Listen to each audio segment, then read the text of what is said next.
श्रीरामचन्द्रपरब्रह्मणे नमः। श्रीगुरुभ्यो नमः। श्रीमात्रे नमः। श्रीगणेशाय नमः।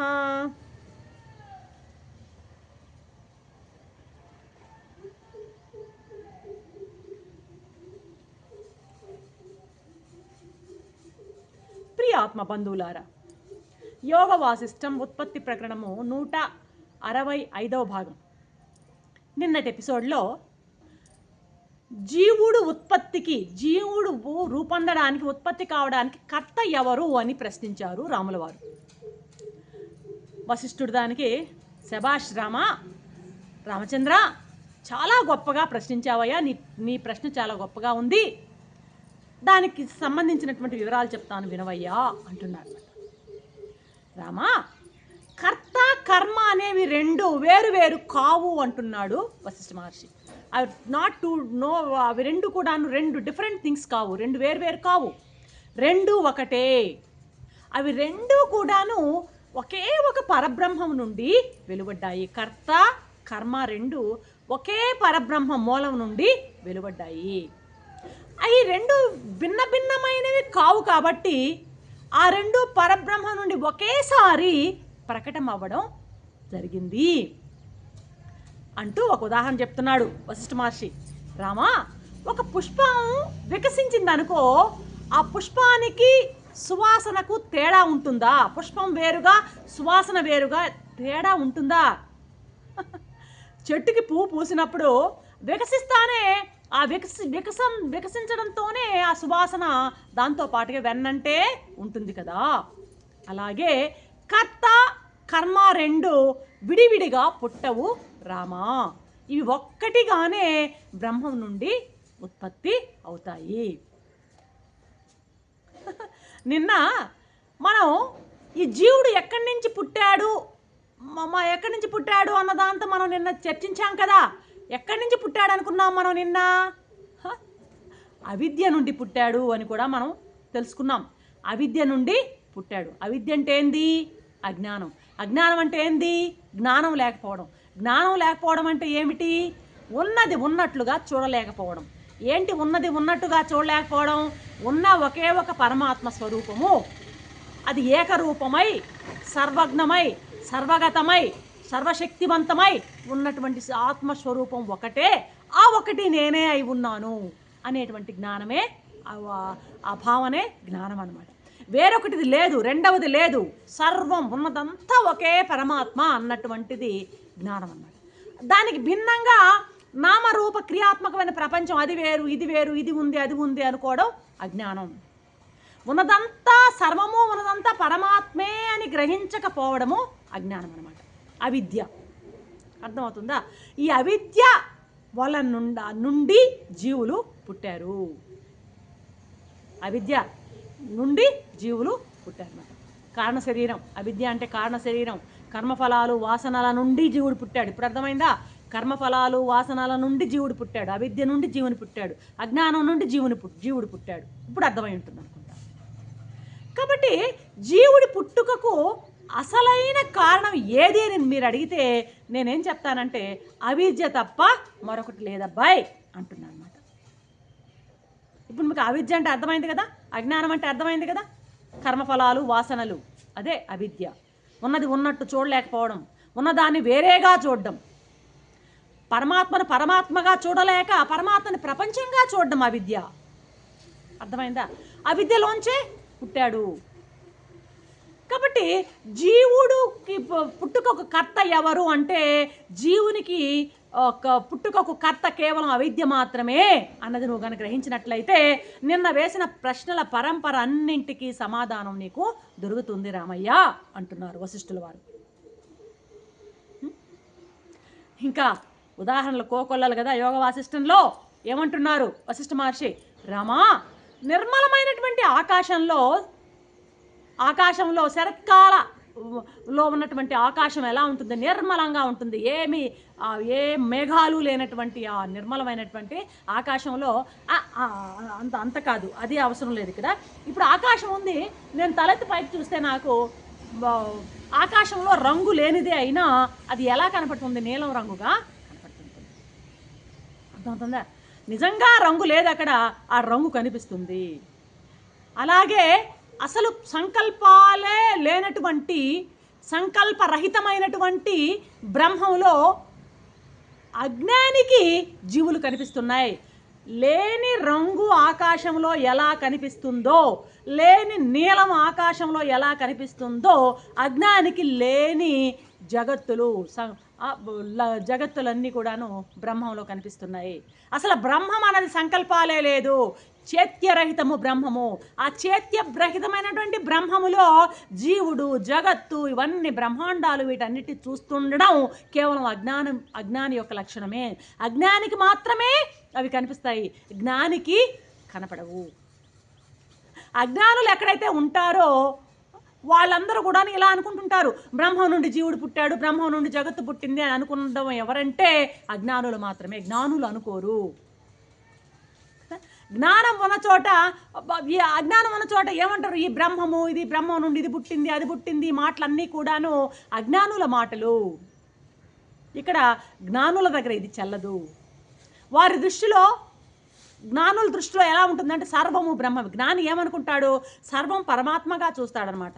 ఇక్కడ వేరు లేదు, ఫలానా ఫలానా అని చూడడు, విశేషాలుగా చూడడు, సామాన్యంగా చూస్తాడు, అంతా పరమాత్మే అన్న భావంతో చూస్తాడు జ్ఞాని అన్నమాట.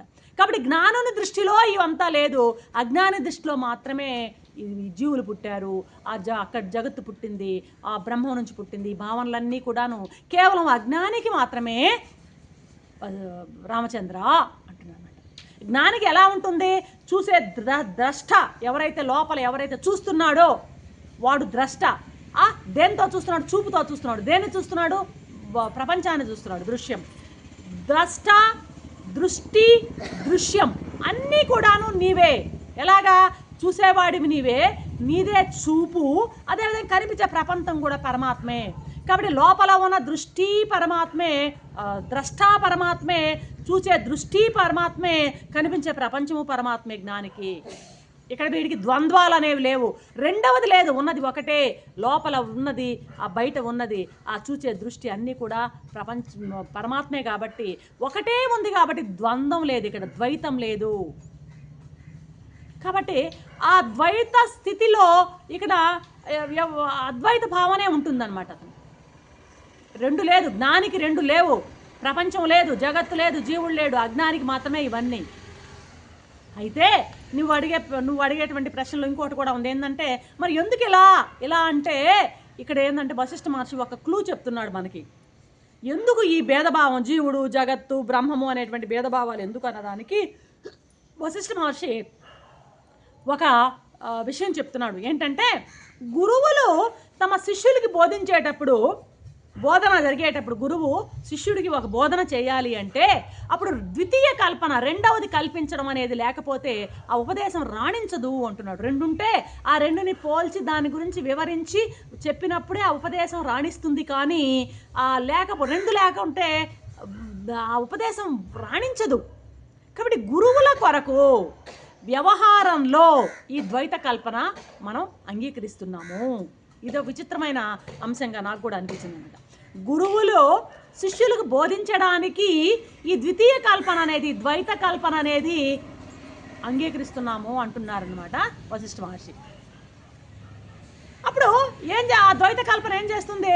ఇది బ్రహ్మము, వీళ్ళు జీవులు, ఈ బ్రహ్మం నుండి ఈ జీవులు పుట్టారు, ఈ విధమైనటువంటి ఆ బోధ చేస్తారన్నమాట గురువులు. అది బ్రహ్మము, బ్రహ్మము నుండి జీవులు పుట్టారు, ఇది వీళ్ళు జీవులు, అది బ్రహ్మము, బ్రహ్మం నుండి జీవులు పుట్టారు, ఈ విషయాలన్నీ ఇలాగా బోధ చేయడానికి చెప్తారనమాట. అయితే ఈ బోధ చేయడం చెప్తూ చెప్తూ చెప్తూ ఎలా వస్తుందంటే ఆ బోధ అసలు సంగరహితమైనటువంటి, చేత్యరహితమైనటువంటి బ్రహ్మం నుండి ఈ జగత్తు ఉదయిస్తుంది కదా. ఈ దేంట్లోంచి పుడుతోంది? ఇది కుండ దేంట్లోంచి పుడుతోంది? మట్టిలోంచి. అలాగే ఈ జగత్తు దేంట్లోంచి పుడుతుంది? పరమాత్మలోంచి. అంటే కుండకి ఉపాదానం ఏంటి? మట్టి. ఇక్కడ జగత్తుకు ఉపాదానం ఏంటి? పరబ్రహ్మం. అర్థమైందా? ఇది చూడండి, ఇలా తీసుకొస్తాడు గురువు శిష్యుడికి. కాబట్టి మెల్లగా ఆ ఉపాదాన వస్తువు బ్రహ్మమే, ఆ మట్టి కుండే, ఆ కుండంతా కూడా మట్టే, ఈ జీవుడు జగత్తు కూడా ఆ బ్రహ్మమే అని గురువు అలా అలా అలా అలా చెప్పి తీసుకొస్తాడనమాట. ఇంకా ఇంకా ఏం చెప్తాడు, అయ్యా ఉత్పత్తికి ముందు ఇది ఎక్కడుంది, కుండ ఎక్కడుంది, మట్టిలో ఉంది. ఉత్పత్తికి ముందు ఈ జగత్తు జీవుడు ఎక్కడున్నాడు, బ్రహ్మంలో ఉన్నాడు, సంస్కార రూపంలో ఉన్నాడు, అంతే కదా.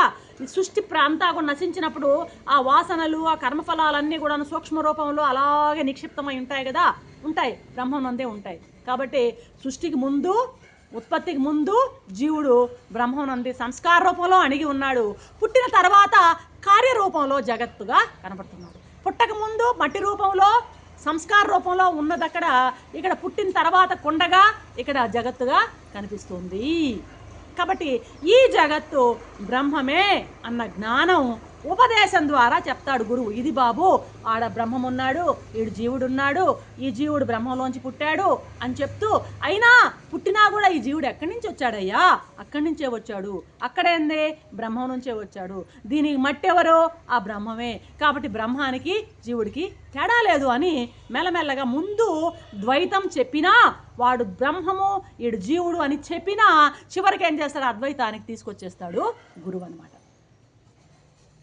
అందువల్ల రామ, భ్రాంతి వల్ల కనిపించేటువంటి ఈ జగత్తు బ్రహ్మమే అన్నటువంటి జ్ఞానం ఉపదేశం ద్వారా గురువు శిష్యునికి సిద్ధింపచేస్తాడు.